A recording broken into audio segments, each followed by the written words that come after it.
everyone. My name is Sophia Reed, and today I will be presenting on Kate Chopin's short but powerful story, The Story of an Hour.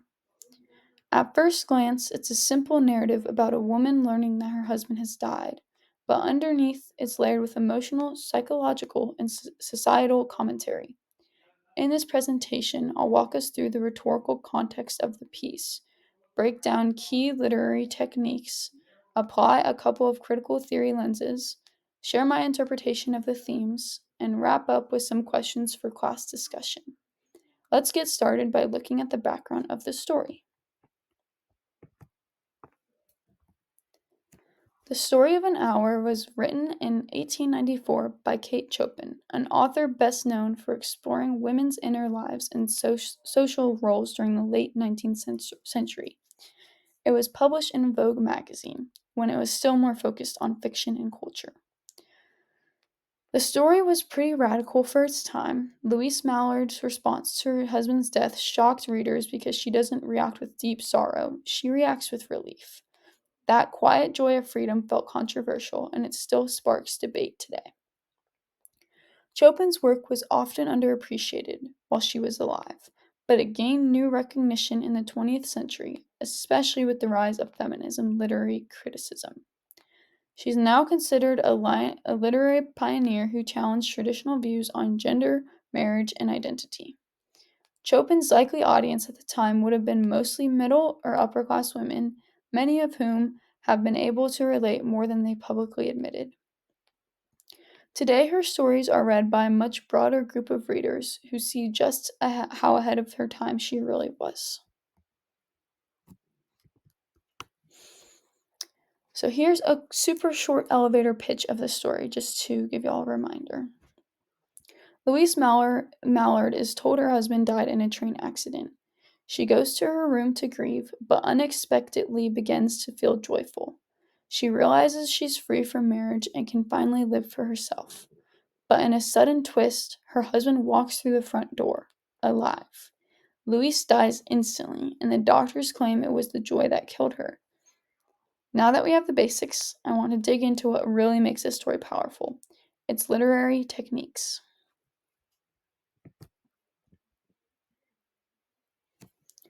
One of the most memorable techniques Chopin uses is irony, especially situational irony. The ending line says, "When the doctors come, they said she had died of heart disease, of joy that kills." But as readers, we know it wasn't joy. It was the shock and loss of the freedom she had just tasted. This twist turns everything we just read upside down. There's also a ton of symbolism packed up into the story. Here's one line I love. She could see in the open square before her house the tops of trees that were all aquiver with the new spring life. The open window Louise looks through represents possibility, rebirth, and escape. It's a gateway to the life she dreams of for just an hour. Her heart trouble is symbolic too, not just a physical condition, but emotional suppression. Her heart can't bear the weight of being trapped again. Mrs. Mallard was afflicted with heart trouble. Chopin also uses third-person limited narration, so we only experience the story through Louise's inner thoughts. That's powerful because it isolates us with her. We see her grief and then this awakening that the outside world doesn't understand. This technique makes the ending even more tragic because we know the freedom was real for Louise, even if no one else sees it that way.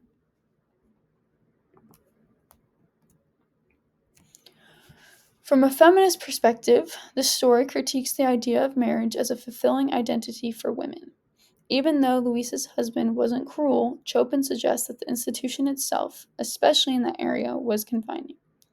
There's this incredible moment where Louise whispers to herself, "Free, body and soul free."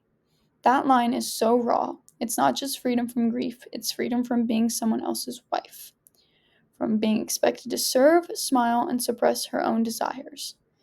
This reading helps us understand how even a happy marriage can still be a kind of loss for women when autonomy and identity are compromised. Chopin is making a bold statement that was decades ahead of its time.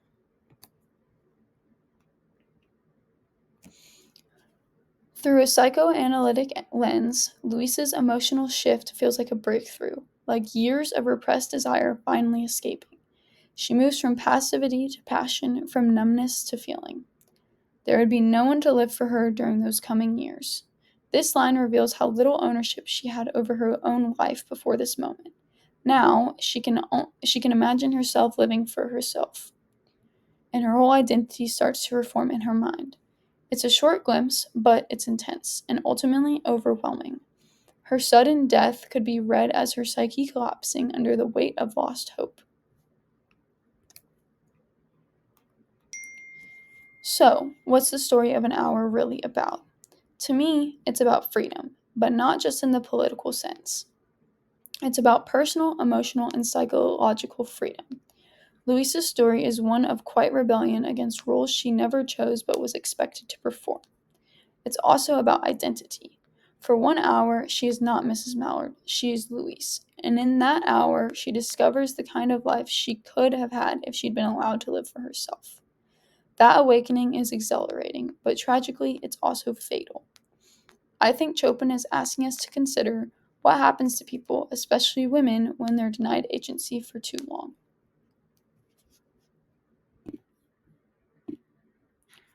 So, for the first question, do you think Louise actually loved her husband? Can love and freedom coexist in a marriage?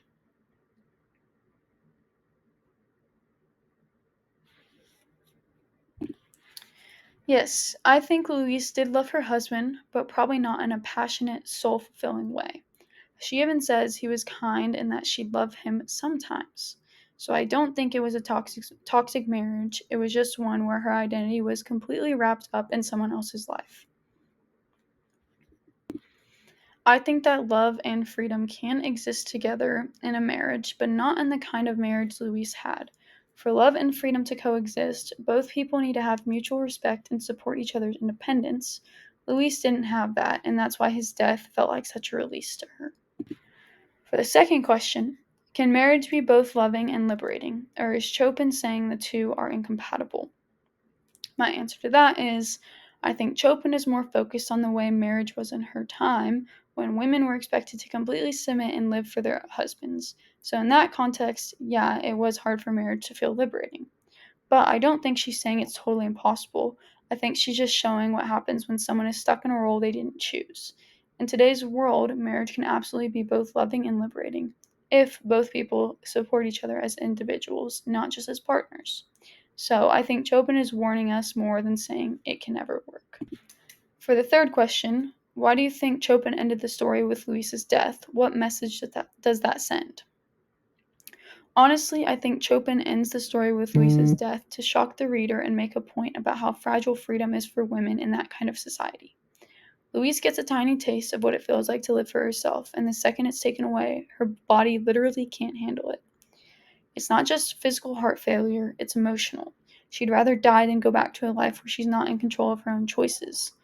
That ending is tragic, but it also forces us to question how many people, especially women, have quietly lived their entire lives feeling like that.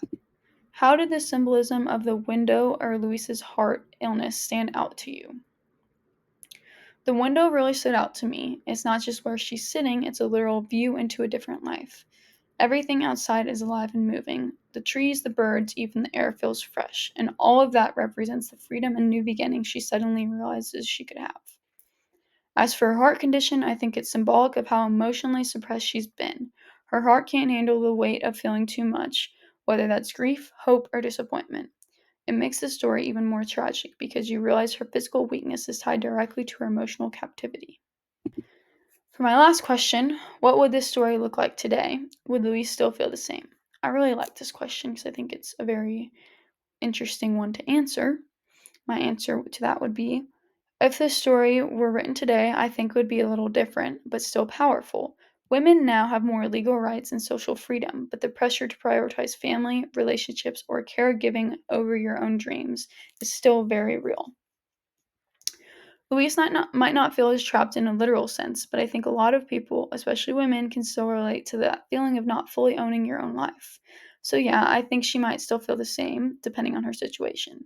Chopin's message is still relevant today, just in a more subtle and psychological way. So feel free to choose whichever question stands out to you, but I love to know how y'all's answers differ or relate to mine. To close, The Story of an Hour is about so much more than a death. It's about what happens in the space between roles and freedom, between obligation and identity. In just a few pages, Kate Chopin gives us a character who experiences more emotional growth than many do in a whole novel. And that's what makes this story so lasting. It forces us to ask uncomfortable questions about love, marriage, and what it means to truly live. Thank you so much for listening. I'm excited to hear what y'all think.